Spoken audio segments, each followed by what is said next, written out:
Well, my watch says a minute and 35 seconds, but that went up there.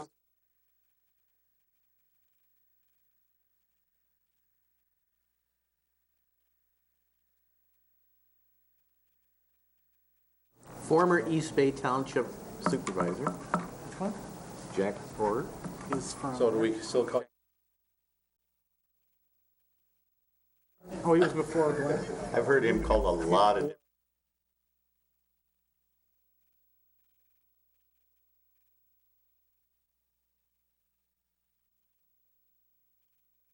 Ways and Means meeting of the Grand Terrace County Board of Commissioners to order. If you have a cell phone, we ask that you put it on silent or vibrate. Good point. This meeting shouldn't take too long. We're going to start with the open ceremonies. We'll raise for the pledge. Commissioner Maxbauer is all prepared to start, so we'll let her start. I pledge allegiance to the flag of the United States of America and to the republic for which it stands, one nation under God, indivisible, with liberty and justice for all. Roll call, please, Bonnie. Commissioner Inman, Here. Lathrop, Here. Limcool, Here. Maxbauer, Here. Rennie, Here. Thomas, Yep. Wheelock. Yes, ma'am. This brings us to the approval of the minutes of the December 19th meeting. Yes, sir. Commissioner Maxbauer. I move for approval. Motion by Maxbauer, supported by Thomas. Further discussion? Back supporting again. All those in favor say aye. Aye. Opposed, the same. Motion carried. This brings us to the first opportunity of public comment. There will be an opportunity now. There's one later in our agenda, and we do take public comment generally as part of the discussion of individual items that are on tonight's agenda. Is there anyone wishing to make public comment at this time? Should I read it? Sure. You're going to get paid big money to be here. You might as well read the rules.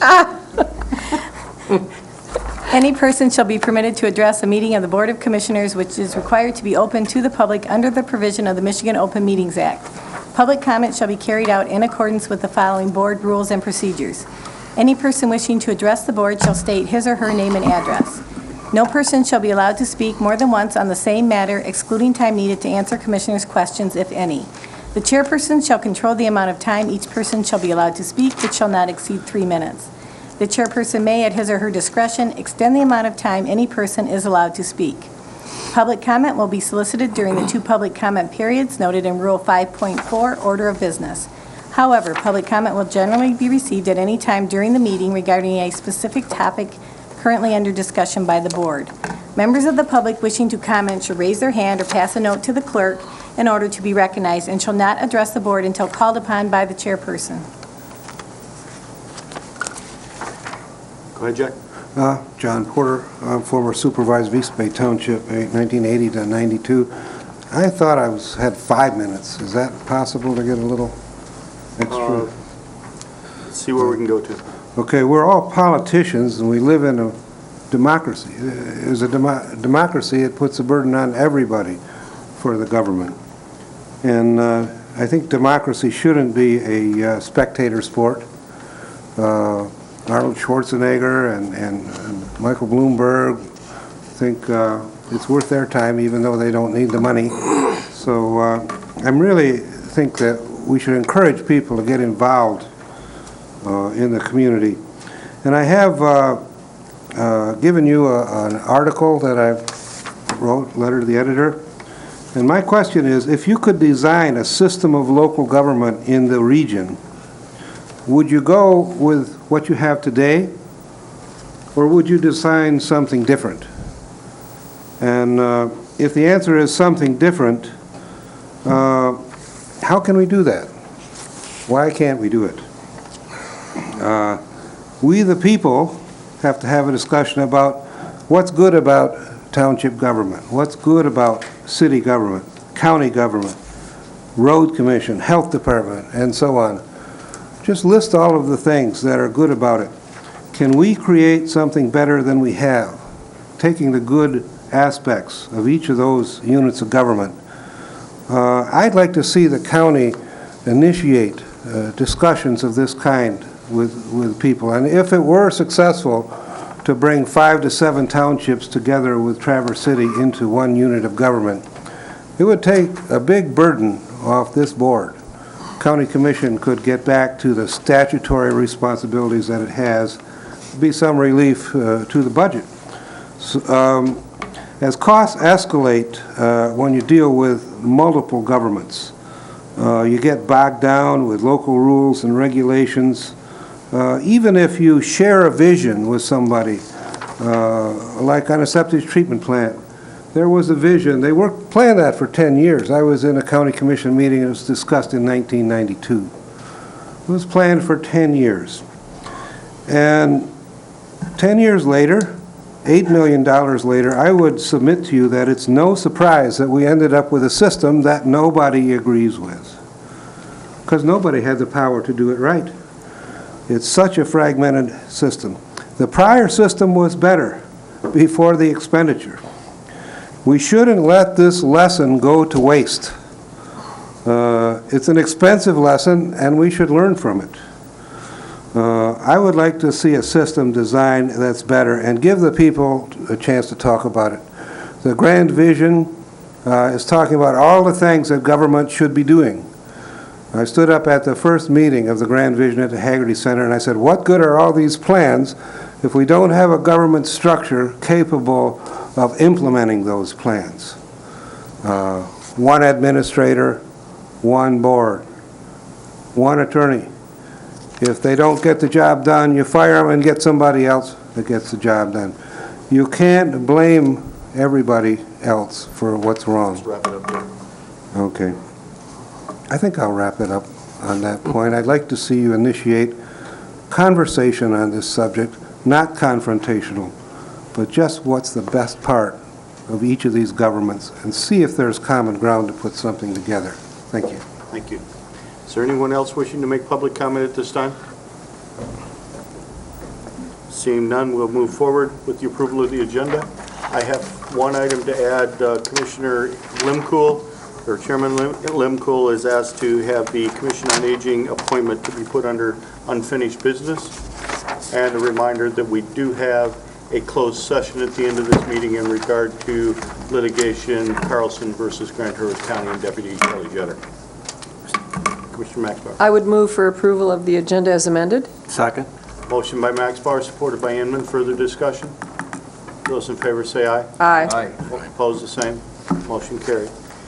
We have no special order of business this evening, and we have no items on the consent calendar, so we will move forward to action items. The first action item will be the Health Department Administration.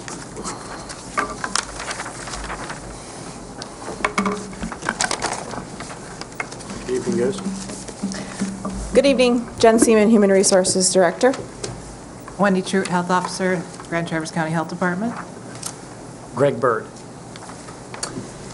We are here today to bring forward Greg, who is our recommendation for the Emergency Management Coordinator on behalf of Grand Traverse County.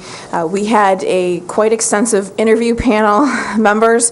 I have passed out, by the way, and some information that's not included in the original packet, which includes the agenda item and Greg's resume for your reference. But interview panel members included Dave Benda, myself, Wendy, Chief Pat Parker with Metro Fire, Chief Tuller with Traverse City Fire. We had Lieutenant Chris Clark with our County Sheriff's Department, as well as Jamel from Dispatch, who's our Dispatch Director, and our Deputy Dispatch Director, Jason Torrey, as well as Lieutenant Elliott from the State Police. So Greg's been in front of all of us, and believe it or not, it was a unanimous recommendation for Greg to be appointed to this position. It would be my great pleasure to recommend that the Board of Commissioners appoint Mr. Greg Berg as the Emergency Management Coordinator of the Grand Traverse County with a start date of March 11th, 2013. This action shall be effective immediately. I'll support. Okay, motion by Limcool, supported by Maxbauer. Any further discussion? Let's do a roll call vote, Bonnie, just to make sure we get this right. Commissioner Lathrop, Yes. Limcool, Yes. Maxbauer, Yes. Rennie, Yes. Thomas, Yep. Inman, Yes. Wheelock. Yes, ma'am. Congratulations, Greg. Congratulations. Welcome to Grand Traverse County. Would Greg like to make a comment? Certainly. Can I just make a comment first? But- I just move wanted this thing you to along know here that, this evening. you know, before we entered in the process, I did sit down with Dan Scott, the previous person who had this position and retired, to find out what he thought were the most important qualities. So he and I really brainstormed together. And it was, you know, the education in emergency management and planning, having some operational experience either in law enforcement or fire or having gone through events. And then 2 additional key ones were communication and then being able to convene community partners. And I believe through the process, Greg demonstrated to all of us that he had all of those. Either of the top 2 candidates would have done the job, but he just excelled in the interview. And I think by far was an excellent choice for our county, and we're in good hands. Nothing but quality employees come out of Metro. It's true.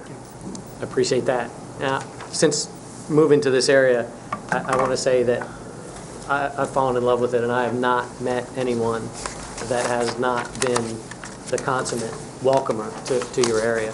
This opportunity is the opportunity of a lifetime, and I go in and start this journey looking very much forward to it, doing a lot of good things for the people and the visitors to this county. And I've met a lot of the partners I'm going to be working with, and I'm really looking forward to it. I think it's going to be a lot of fun. That's well said. Thank you. Yeah. Thank you.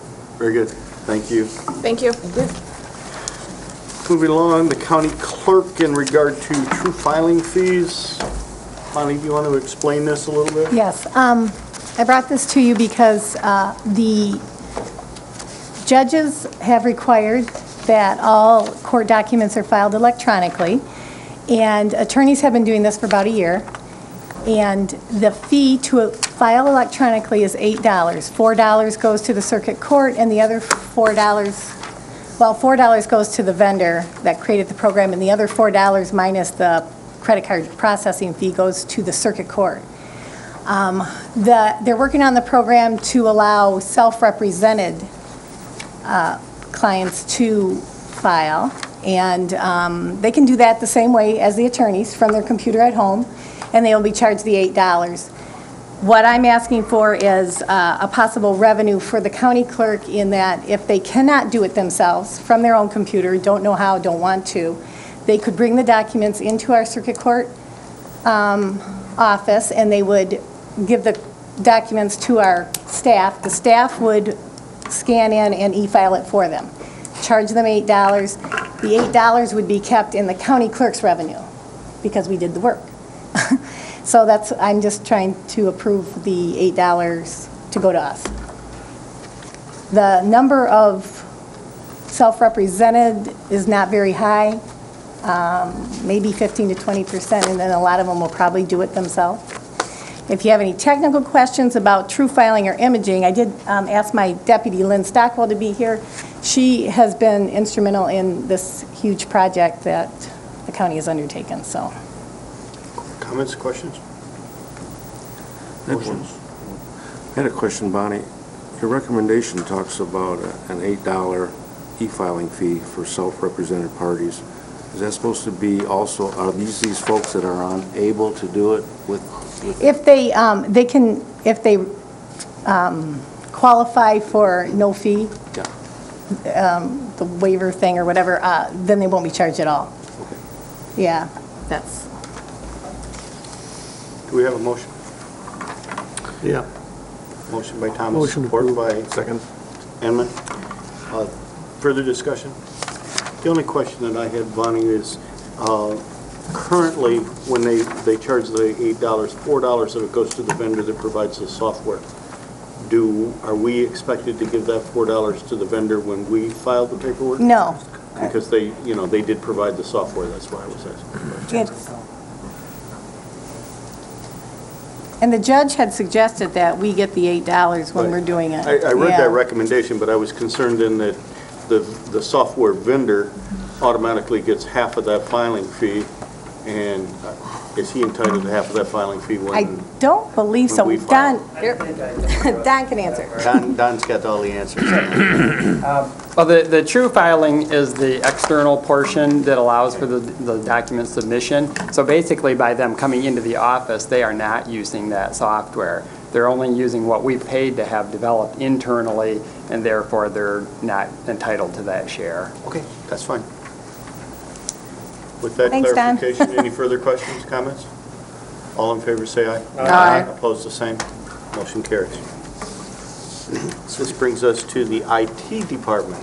You should have just stayed there.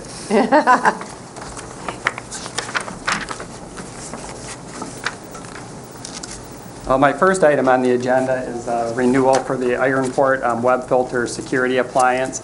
And this is basically, since we have a firewall that helps protect some things, but this is really when it comes to the web browsing. It does log where people are accessing sites, but it also, if there are malicious sites out there that have malware underneath of them, it will detect and stop that, and it will prevent you from accessing that website. And so it has really been invaluable in reducing the amount of viruses and malware that's getting into the network.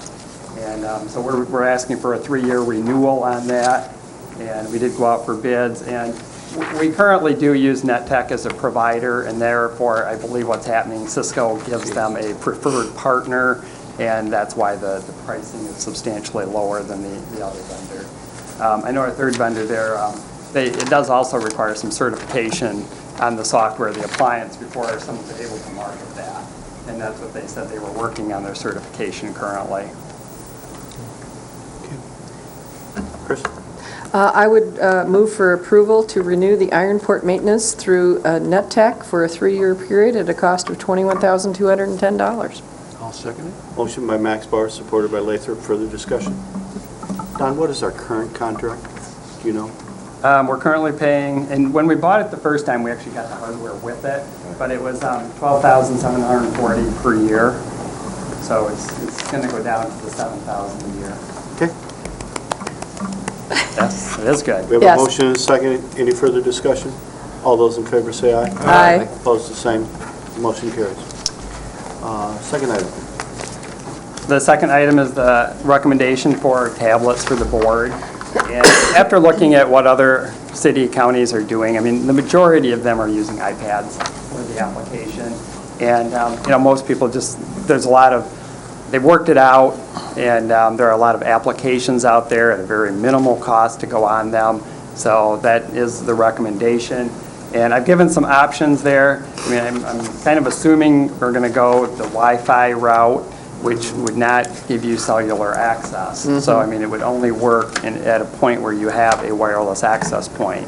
So that's, I guess, open for discussion. I mean, I gave the prices, and I recommended the middle of the road for how much storage, depending on how much the documents take, how many years of data you keep on the device. And then there's also accessories that can go on now. Chris? I have a question. Don, when you talk about these computers with Wi-Fi plus cellular, and I did note that monthly cellular service with AT&T is $40 a month. I would not be interested in that. I do have Wi-Fi at home. My question is, I've heard about this, please take into consideration I'm technologically challenged, that there are some kind of cellular cards that you can put into a computer, and will that be an option if we don't get the Wi-Fi plus cellular? Because I would be willing to pay the extra out of my own pocket if I had that capability. All right, well, if you don't purchase it with the cellular chip in it, you can't add it later. Okay. So you do buy it without. But that doesn't mean that, I mean, they do sell now, you can purchase, portable access points that are cellular based. Okay. So, but that would be a separate device that you'd have to have with you. And so if you pay that price, though, say it was the $729 for the same type model, then you still end up having to pay for the monthly service. The $129 is basically putting the chip in it. Okay. And then the $39 a month is the monthly service. My question is, can you do something like with this? I'm hesitant to show this. It is a track phone, and I pay by the minute, and I pay for what I use. Can you do that with these computers if you don't have cellular, or if you do have cellular? Does it make a difference? Well, AT&T does also offer a cellular, like, I believe it was a 3 gigabyte plan, but it was like $36. Okay. It really didn't make any sense to not propose an unlimited plan if you were going to do it. So, I mean, they really don't sell one, just if you use it, don't use it, and Okay, thank you. kind of pay by the Yeah. gigabyte type thing. Thank you. Don, it was my understanding that if you have AT&T already and you have an iPad, it's only $10 a month. That would be on like a personal plan. Right, well, it's, yeah, a personal plan that you Right. would add. So if you decide that you want to add that $10 a month, which, you know, we could pay individually, personally, we would have to order the computer with the Wi-Fi cellular? Yes, Yes. yes. Yep. And we can, and you would can also we want make to- that decision when we, if we make the decision to go ahead with these? Can individuals make that decision? Can we put our own money into this? Yeah, I would see nothing, I mean, if the county agreed to pay the $729 to get the device with cellular, and you paid for the service, I guess I would not see an issue with that. That's it wouldn't not be what I'm 7. asking. In fact, we do have issues with the fact that not all commissioners live in an area where there's any Right. Wi-Fi or Right. even Cellular cable. even sometimes. Yeah, well, yeah. Larry? Well, I guess my approach on this is that I just plan on just bringing it into, if I got it today, I would just drop it off tomorrow and let the staff just load it up for me for the next committee meeting, and I would just pick it up. I'm in here frequently enough, and just take it with me, and I'd bring it into the meeting, and then I'd drop it back off the staff, let them reload the thing back up again. I mean, that's how I would handle it. That's probably how Dick would handle it. Staff wouldn't unload it, that you would automatically have it, once you come in here, you'd have a Wi-Fi connection? No, I and it wouldn't be do it. there. I'd just sit it on their desk, and they would do it. No, we would teach you how to do it yourself. No. Yes. Well, Security-wise- we are trying to reduce staff time, Yeah. but pretty much we can about automate that Learning is process.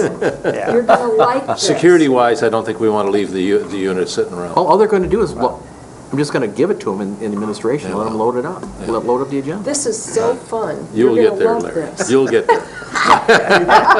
Larry, I'm the in fact Dickie's is, camp. if you can I'm going download, to if you can bring him download your along. email and read it, you can download your packet to the That's tablet. right. I can help you. If you can open your email and read it, you can You download the can help packet me? to the I tablet. can. I think, You can teach me? I will. Well, not only that, but if you noticed in Don's notes here, that if they pass this, you are provided free classes during the first 6 months of There you ownership. go, free okay. classes. And the vendor is offering you training on how to use the piece of Where's your equipment. spirit of adventure? I think Dan, did you have a Thomas question? is willing to teach you. Dan? Yeah. you Well, have a I do. Look at him. He's just not smiling at all. Thank I you. would try to open the door up for you, Dickie. doors open. I guess I'm showing my ignorance here, the Wi-Fi and the cellular.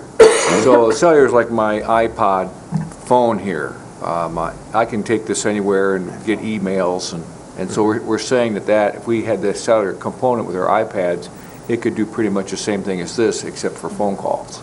Correct. Okay. Now, is that, you said it's another $480. Is it an additional $480 each commissioner? Or is it the same as if? $130 additional cost. Now, it would be, I mean, if you're looking at an annual fee, Because of the it's fees. $480 a year for that cellular service, and that would be per commissioner if it was under the county's AT&T plan. In addition, though, is my point is, because there's a cost for it if it's just Wi-Fi, and what's that cost per month? There is no cost per There's no Wi-Fi. cost. So that'd be Because additional. we provide free access on the county's guest network, and if you have it at home already, Right. there's no additional charge over and above what you pay for an internet service. Now, I already have this phone with AT&T, and they told me I could do an iPad for an extra $10 a Right, month. right, that's Now, fine. and that would save the county some money. Would that be okay with everybody? But the question, I think the question is, Don, is if the chip isn't installed in the iPad to receive the cellular, then you can't connect to that with the Right. AT&T. You would plan. have to at least buy the model, the Wi-Fi plus cellular, in order to have that capability. And also on your home plan, you also have to make sure, you can add the $10. You have to check what your limit of data is, because I don't think that's unlimited data. So, you could possibly overrun it. They combine all your devices together for that data access. So that's up to you, that would be up to you to monitor to make sure you don't go over the plan. Right. I like the idea of having the cellular because, I might be using it, where I don't have Wi-Fi, just like this. Right. But you're gonna have Wi-Fi here, Yeah, but what if I want to look at it, at your office? well, at my house? You You have to load it up here. Yeah. Right. Yeah, you'll be able to download the packet. So the packet sits on the device, but you'd have to get to an access point, wireless network, in To order load to even get it on. To load your- the information. Right, to have it on in the first place. I think if we're going to go far, I think having the cellular is an addition. It gives you just that much more latitude to look at the stuff. Yes, I can't understand why you're just not going cellular right from the giddy up here, because it gives us this other flexibility. It's $130, essentially the difference. Yeah, if you're paying on your own, and that's, I didn't know if you were looking at trying to retain the pricing of replacing the paper and, how the cost justification was working there. So, I've listed both options, and I guess it's really. I guess I would be looking for, if we're going to do this, the most flexibility, which is cellular by far. And we might still have to check Make a Dick's motion, house and make Carol. sure he's got good cellular access there, too. Make a motion. I like to make a motion that we go with the 32 gigabyte iPad with cellular, and then the commissioners that can and want to help out the county with their own plans, be allowed to do that if it's possible. Second. All right, I have a motion by Lathrop, second by Inman, to authorize the purchase of the 7 iPads at $729 each. And I'm just a little curious now, are you saying that commissioners will pay the If they want the cellular. access fee, or the county will pay it if commissioners choose not to? I think I'm saying that if a commissioner has an existing AT&T or Verizon, and it would only cost that extra $10, that they'd be allowed to do that. The commissioners would pay that. Commissioner can pay that. Right. Chris? Also, what I'm hearing is, in this recommendation, it says additional costs may include cases, keyboards, stylus, et cetera, software applications, estimated between $100 and $135. I'm a keyboard girl. I will go ahead and pay for my own keyboard, because I do have the iPad that belongs to the county, and I have a very difficult time, just hitting numbers. That's not me. Big fat fingers don't work very well on that screen. You're not making points here.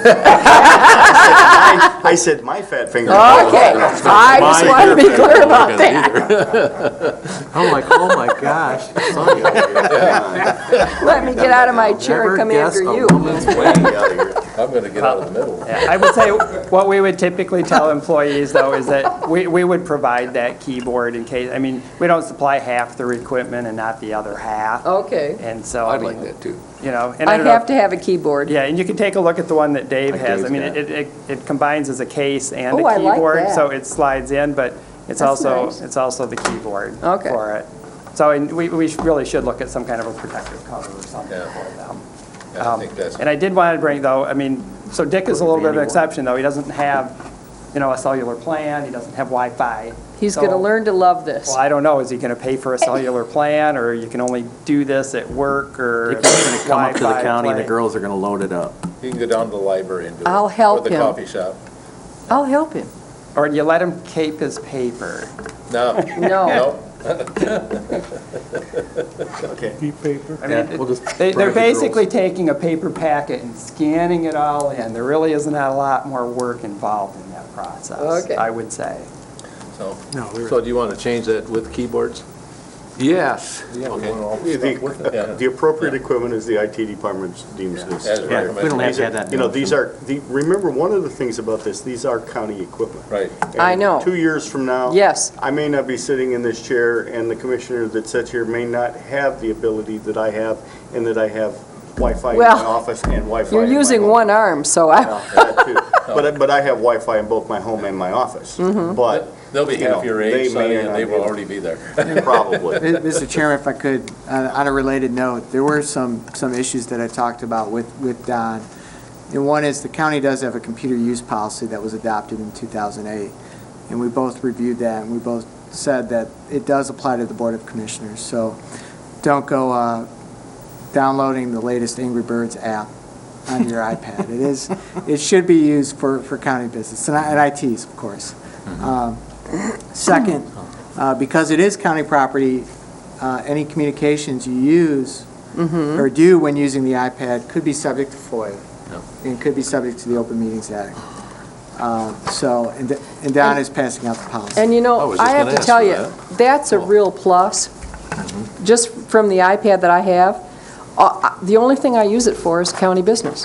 And if anybody has any questions, I just hand it over. Yeah. It's wonderful. It is, it really is. And, you know, in the discussion that I had with Don, with an email I sent to him a week or so ago, you know, I will establish a new email address, whether it be, Grand Traverse County Commissioner number 2 or whatever it is, for this iPad. We may all want to do We that. very well may want to all consider that, you I know, have- with some yeah. sort of thing, because of the fact that, you know, I get 200 emails a day that are addressed to my business that I go through, and I don't want to mix the two together. Yeah. So, Oh, there it's will be a great. new email It established really for is, this Sonny. iPad. GrandTraverseCounty.org. I've got that already. I've got that, too. All right, I don't. any further discussions, Dan? Yeah, maybe I'm out of order here, but I am concerned about Commissioner Thomas. Actually,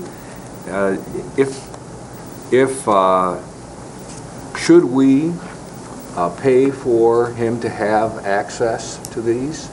He doesn't have it now. And He'll just I come don't into want the to county and have them loaded up, that's all. He's here No, every week. I mean, maybe he'd like to look at it at home like I do. He can. Once it's loaded up, he can look at It's it. loaded up. He'll be able to do that. me. He'll come to the county. I'm worried and load it about up. you. Don't worry about me. We all I'm pay worried. for Worry our about own. his next Okay. meal. This is going to be fun. All right. All right, is there further discussion? Let's do a roll call vote, this is a purchase of I got equipment. a flunk computer 101. That'd be appropriate, Chris. Commissioner Limcool, Yes.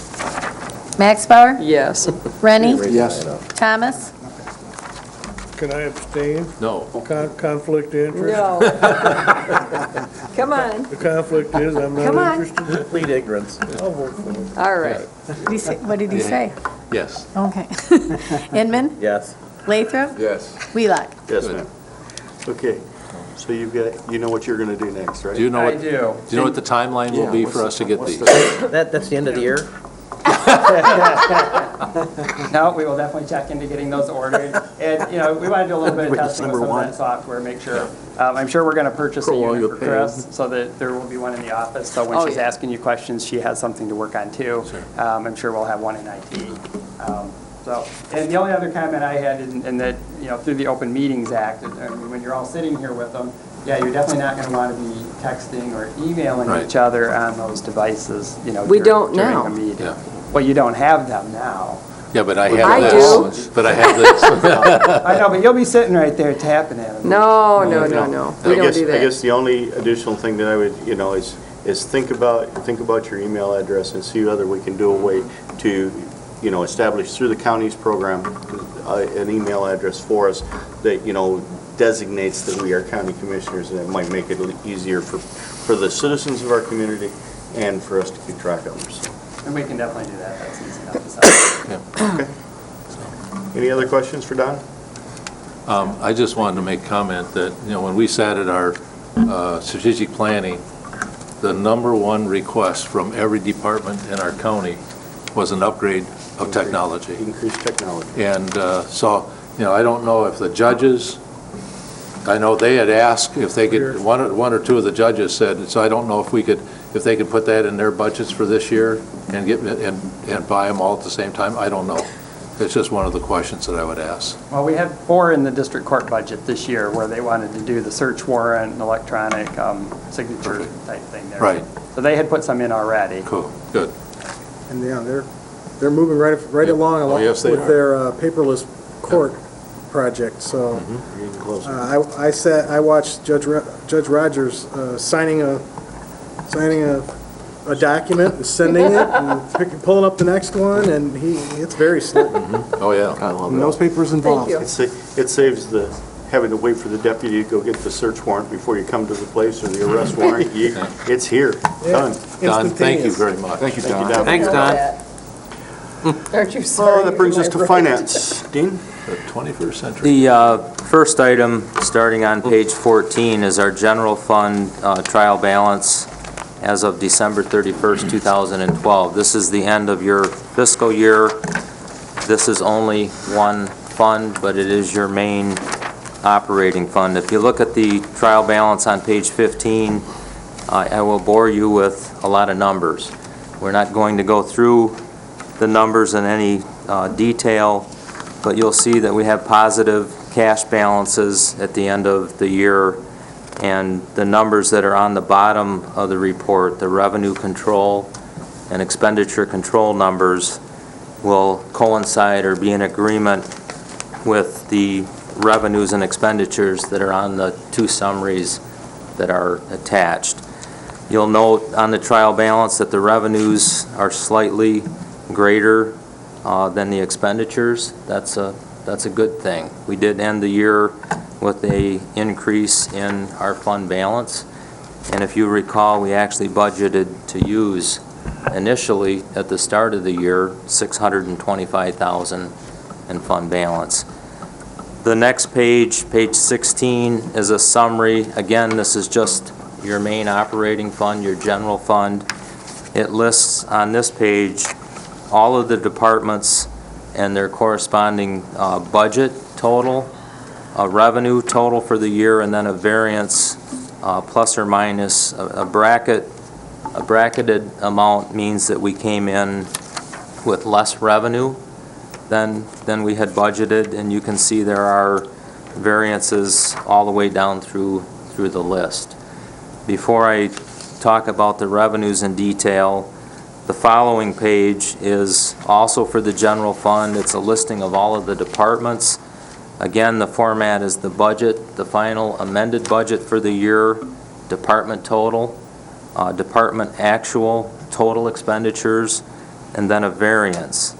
And the thing about page 17 that we should all take some comfort in or be proud of is the fact that those are positive numbers, which means that we came in most cases under budget, at least on the expenditure side of our general fund. There are a few that have bracketed amounts. The largest one down at the bottom, Department 890, is a $700,000 variance. That was for the health insurance. We were anticipating that we would save $700,000 on our health costs.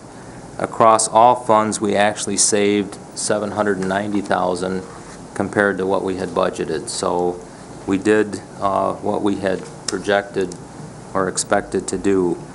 Most of the positive or under budget situation on the expenditure side is due to unexpended personnel funds. We had a significant number of positions that were open from people that leave or take other jobs, just the turnover that you have in an organization that has over 400 employees. So most of this favorable variance on the expenditure side is due to personnel costs that we did not have to cover. Going back to page 16, again, it's almost impossible to explain all of the variances here. Dave did explain in his update where the significant, I guess, revenue item was. We basically had some additional tax revenue from Copper Ridge. That project was not pursued, and those dollars came back into the general fund. That receipt was $214,000. That's pretty close to the increase in fund balance that's on page 16 here. But again, if you look at the middle column, the actual revenue, total revenue was $221,258 over the actual expenditures, and that's why there's an increase in fund balance. Made up of all of the differences that are summarized on both pages. We did have, we reduced our budgeted use of fund balance during the year when we knew that we were going to get the brownfield money. We actually made a budget amendment to reduce the fund balance. And we also reduced the fund balance by an additional $70,000 from the Register of Deeds revenues that were coming in at a pace quite a bit better than budget. Some of that was done to support what we're doing in 2013, but also to make sure that we stayed within our targeted range of fund balance when we put together the 2013 budget. Going down the list, there are some variances here, though, that cause some concern. Our interest revenues, which is Department 253, about $150,000 under budget. There's not a lot of money or return to be made on our excess cash balances. The Register of Deeds, Department 236, you can see that's $240,000. They had a significant year in terms of property sales. That's the real estate transfer tax and some other fees that the county retains. That more than made up for the loss in interest revenues, and another department where we came in not well in comparison to budget, and I don't want to pick on anyone here, but our district court revenues were off significantly. And I think that's something that we have to pay some attention to going forward. There was a significant variance in the facilities management budget, Department 265. That was reduced indirect costs.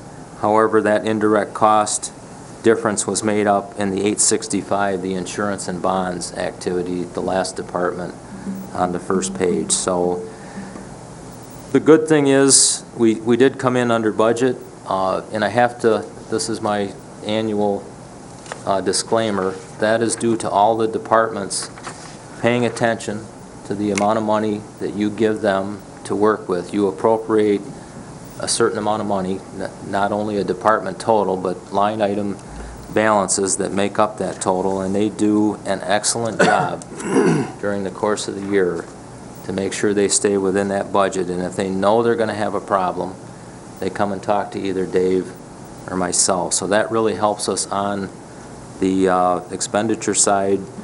And our job then is to make sure we're on track with our revenues. And if we do that, we're usually in pretty good shape at the end of the year. So I know you may have some questions with this. There's all kinds of detail behind these numbers, but I'll do my best to answer any questions you might have.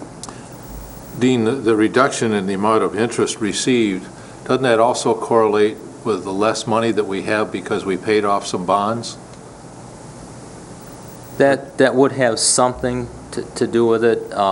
We are using, we made some significant reductions in not only our building authority debt, but we did loan funds to the septic plant.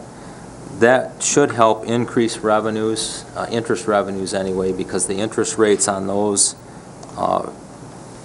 new loans or refundings, refinancings are significantly higher than the 0.25% or 0.5% we're earning on our excess cash.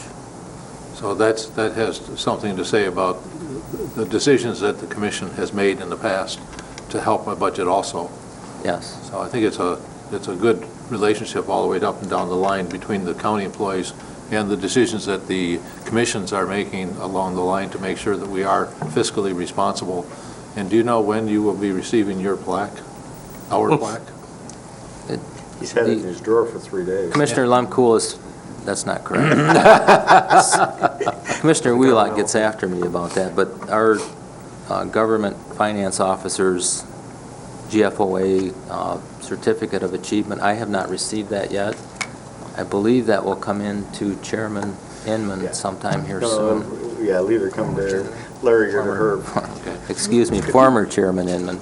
I got two of them a number of years ago, and they came to me. They didn't go to Dean, but as soon as I let Dean know he had it, then I do have to add one comment to appropriately explain Commissioner Lemkool's question. When we, for example, with our building authority bonds for the Lafreniere building and for Woodmere, we actually budgeted or caused our interest revenues to be down, because if you recall, we used our cash to call the bonds, and we were not receiving any interest on those funds because we weren't paying out the 4.5% and 5% debt service cost, which was a cost to our general fund. So we gave up some interest to not have those debt service, the interest expense. So that is part of the reason why our interest revenues are not coming in at budget, but it's not the only reason.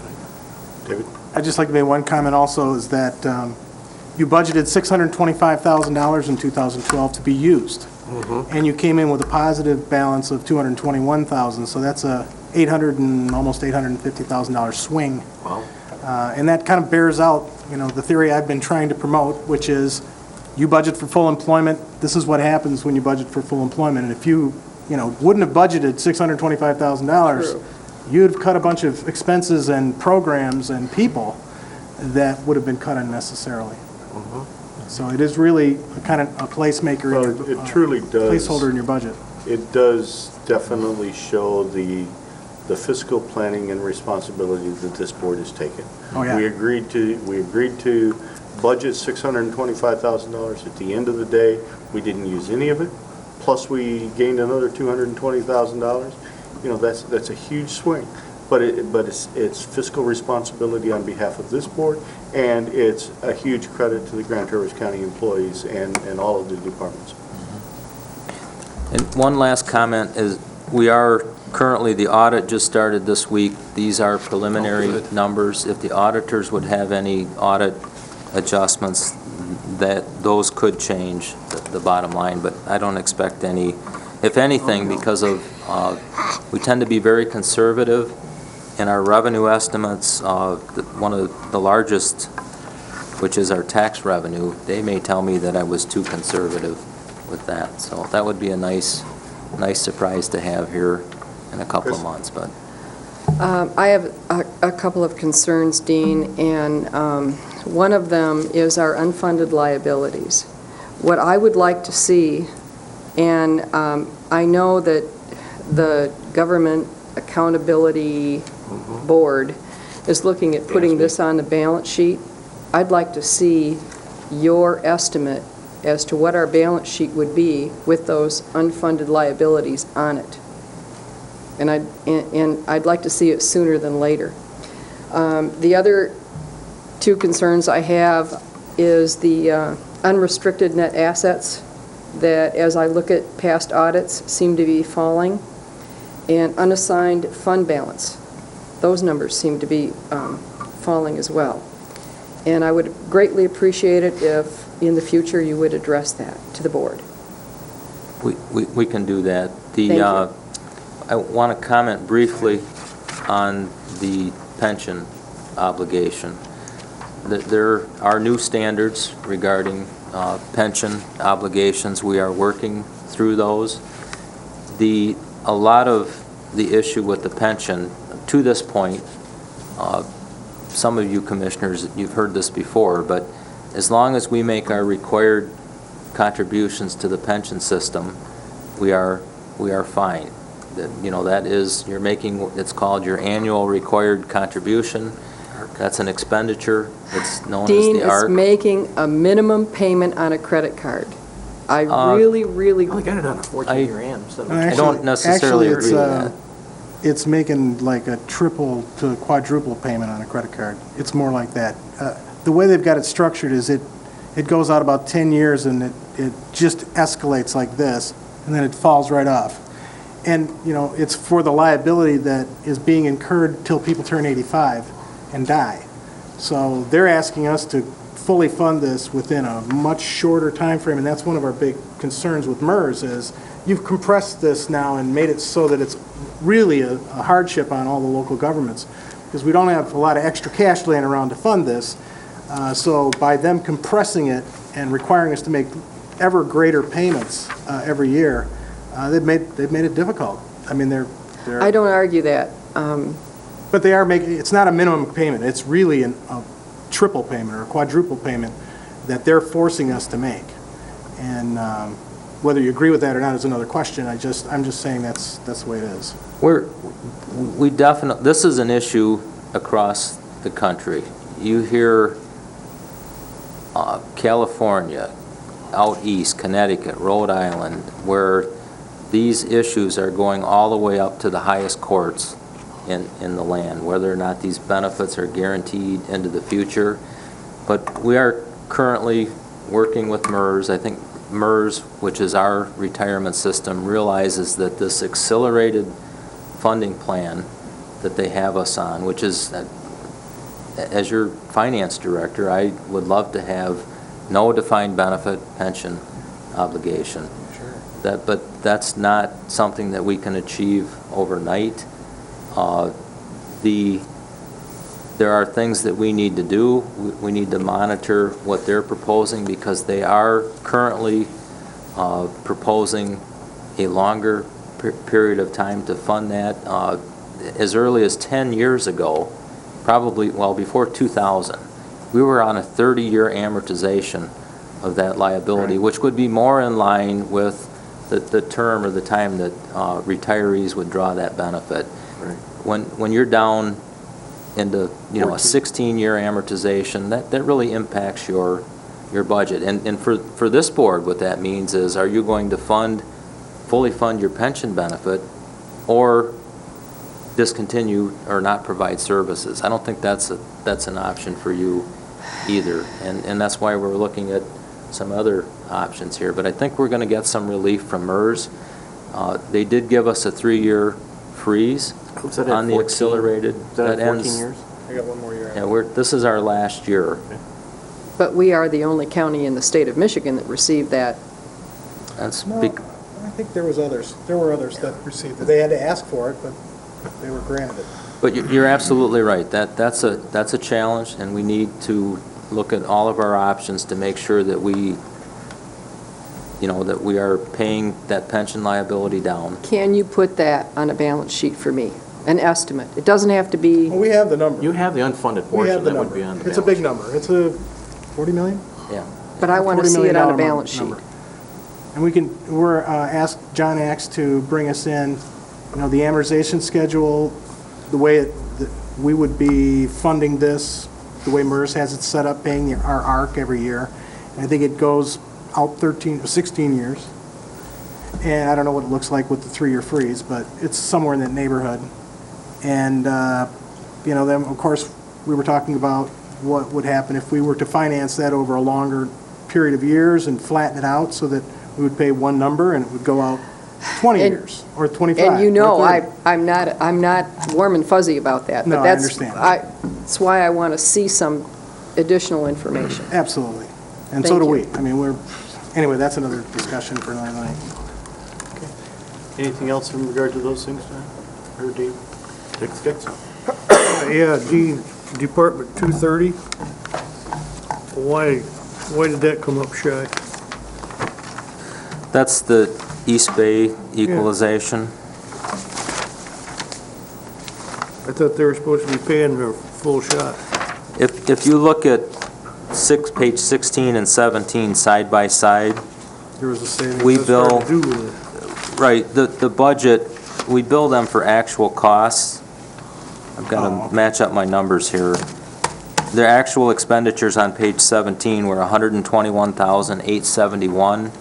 We came in under budget on the revenue side because we only billed them for the $121,871 in actual costs. They paid for every. Okay. Yeah, we budgeted the full.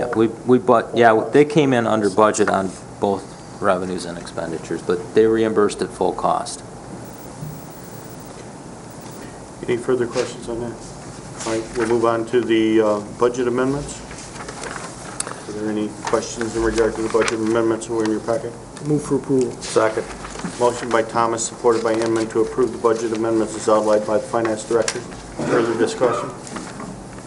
Those in favor say aye. Aye. Opposed, the same. Motion carried.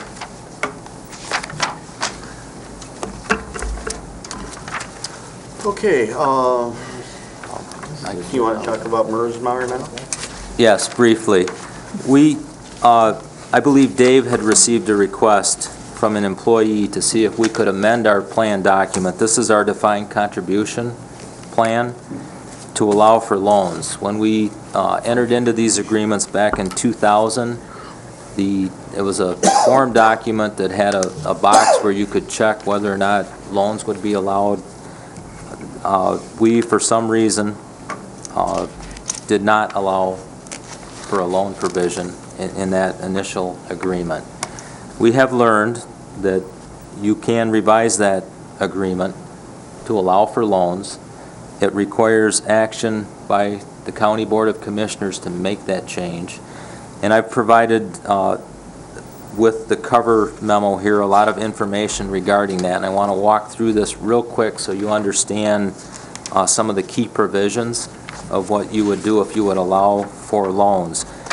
Starting on page 27, the loans are just general purpose loans. Some retirement plans would only allow under hardship situations, and that's not the case here. It's a general purpose loan. If you look at item 6, there is a maximum amount, but it can't be more than 50% of the vested account balance, which means these funds from which these loans would be made are the employees' funds. They're not county funds. They're in a separate trust fund. We don't have these dollars. If you page 28, term, they only allow a 5-year loan. They do require, a fairly quick repayment schedule.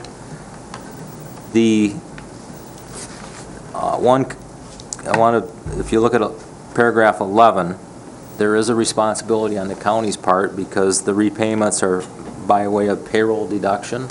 So this would require that we, would require a little bit of effort on our part to set up these repayment schedules. That's nothing substantial, but I wanted you to be aware there is some work there. On page 29, paragraph 16, termination of employment. If employment is terminated or ends and it gives the different situations, the loan becomes fully due and payable. In the event that the person who borrowed the loan doesn't repay the loan, because that's always a possibility, the MERS would issue a 1099. Basically, the consequence to that is it's fully taxable to the employee, and it gets hit with a 10% excise tax on it. So there's a significant consequence if you don't repay the loans. Page 30, paragraph 18, the source of the funds are coming from the funds that the member has in their retirement account, and it has to be from their vested balance.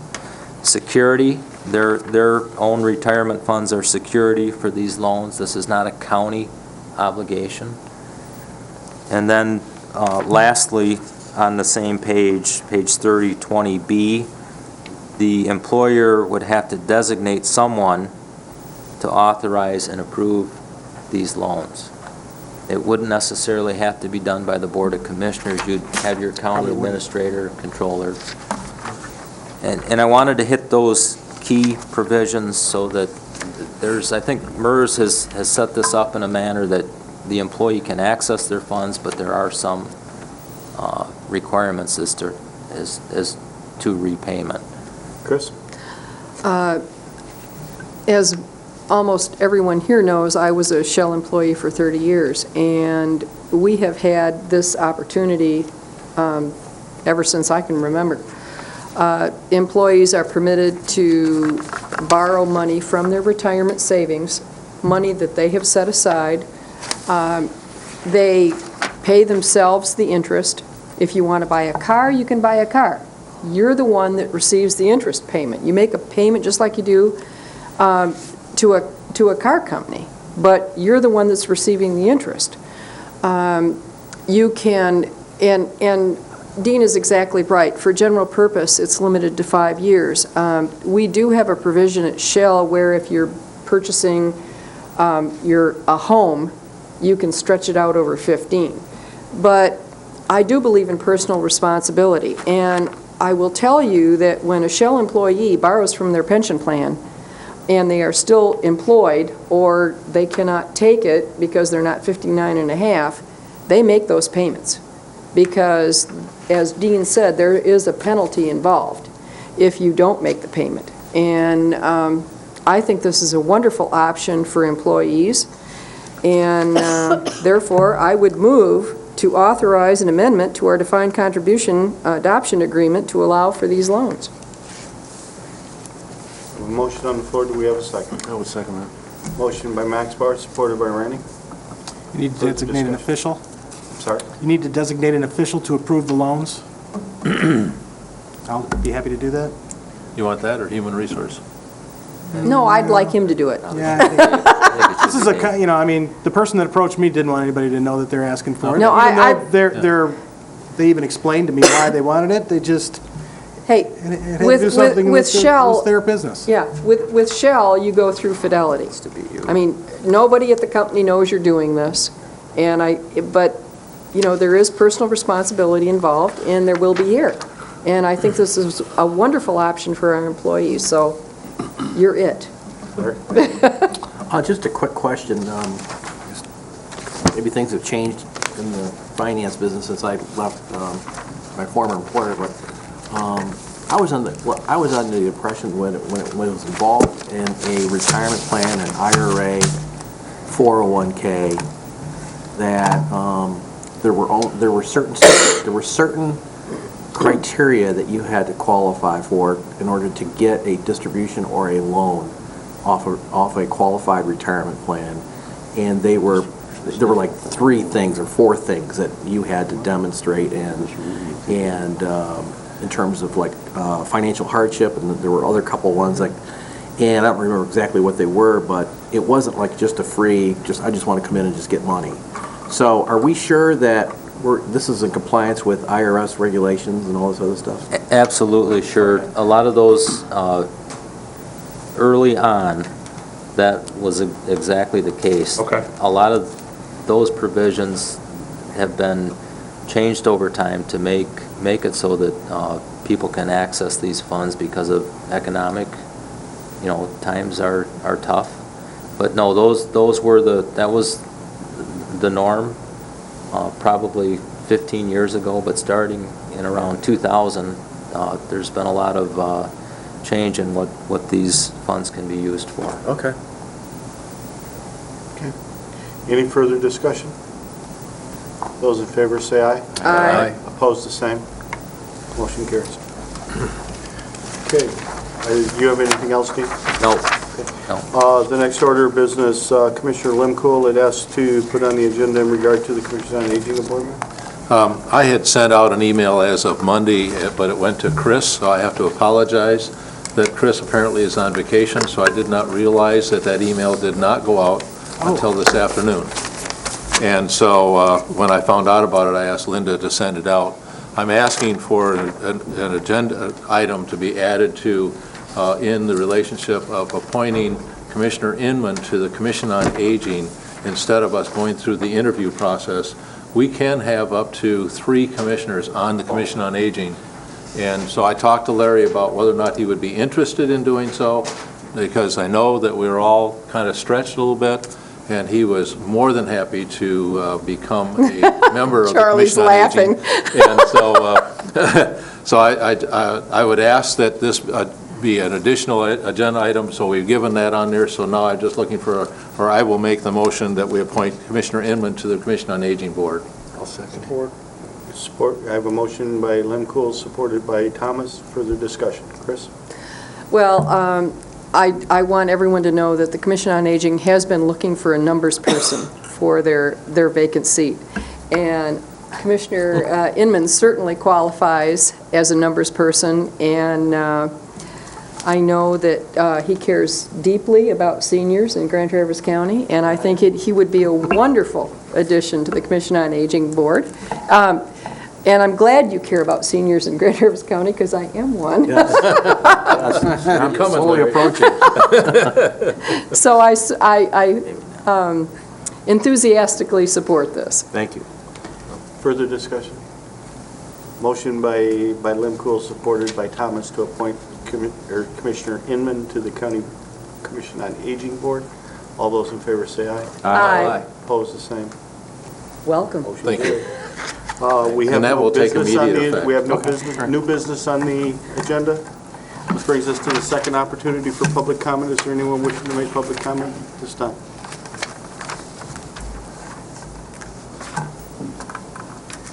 Thank you for the second opportunity, John Porter. I did look over my notes, and I saw one item I didn't speak about. This idea of a merger of equals or a consolidation is not my idea. Pat McCafferty, 30 years ago, brought a speaker from Battle Creek to visit us, and he told us about Battle Creek. I wasn't real sympathetic. I was a new township supervisor at the time, so I was a township guy. But I did, over the years, get used to the idea and realize the tremendous savings. We built a water main from Traverse City limit to Acme Township limit through East Bay Township, 16-inch transmission main. And that was cut because of the political disagreements. But the revenue to East Bay Township is $1.1 million a year for that water system. That could be applied to the community's water system. It's a total redundancy of effort. That's $1 million a year. That's just one business that we're in. What are your other businesses that could be sharing costs? You're talking about hundreds of thousands of dollars savings here in a year in the county budget, but I'm literally talking about millions of dollars. And the savings and the ability to serve the community would be great. One of the things that one of our speakers said at the old Regional Planning Commission meeting, we get all the county commissioners, city, township people all together in one room. He was the president of the railroad that served Traverse City, and he stood up and he said, "This is going to be short. Let's think about the world that we're leaving to the young people coming up. And if this system that we have now with all the different townships and the city and the county and everybody providing government services that are a duplicate effort, if this isn't the best system that we can give down to the next generations, why don't we change it? How can we justify not changing it? That's my question, and I think you should think about that. Everybody should think about what this guy said. How can we justify not changing it, not doing it? At least give a try. I happen to live in China right now. I see that government operate. That's pretty efficient. They go into private rooms, decide what's to be done. They come out unanimously every time, and they do it. Unanimously. And they do it. And it's a tough business model to compete with. And if we can do it at the local level, maybe we can do it at the state level, maybe we can do it at the national level. But I believe it needs to be done, it needs to be talked about, and see if restructuring will help. Thank you. Thanks, Jack. Is there anyone else wishing to make public comment at this time? Seeing none, we'll move on to Commissioner Committee reports. Any notices or announcements? Reminder, Friday morning, we have Commissioner, or Congressman Schmidt and Monday Senator Oh, Walker. That's Monday. That's Monday. It's Monday. It's Monday, okay. Monday. Mr. Chairman, Yes. due to a family emergency, I will not be in attendance Monday morning. I'm sorry. Okay. And there is also a building authority meeting scheduled at 9 a.m. that the clerk and I have to be at, and the treasurer, and Dean. We have Bob Cooney's training on the Open Meetings Act, ethics, and Thursday. tomorrow. That's tomorrow. Between 1 and 5. Yeah. Any other notices or announcements? Okay, we do have a closed session scheduled this evening in regard to Carlson versus Jetter. Just, Mr. Chairman, I'd just like to recognize the students. I was going Oh, you were to gonna just get that? get Okay, to the good. point. I think we have a multitude of students here this evening. You're attending for civics class, I assume?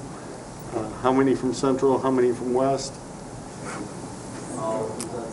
Oh, is all the Central on this side of the room, all the West on that side? Is that the way that No. works?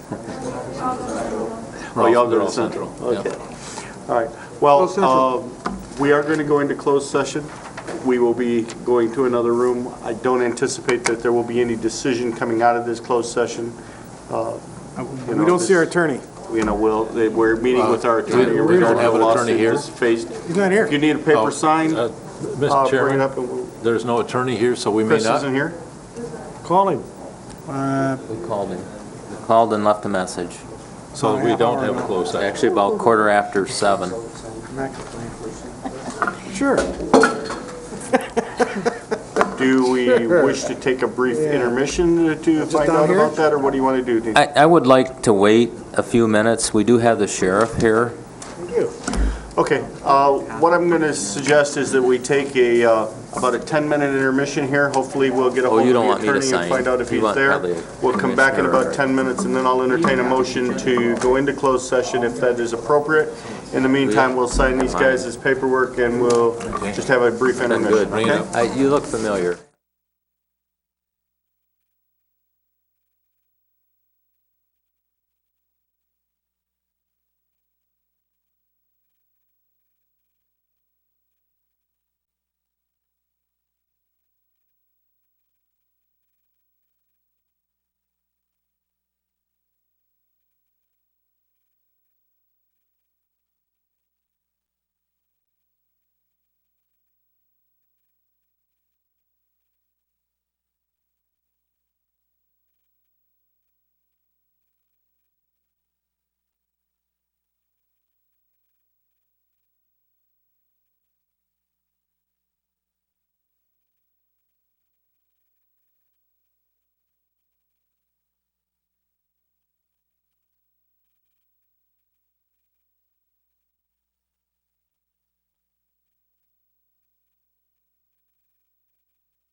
We left a message Yes, at quarter right. I would move for adjournment. We've left multiple messages for Attorney Chris Cook. He is not here, and therefore there is no need for closed session. I would take a motion to adjourn. So moved.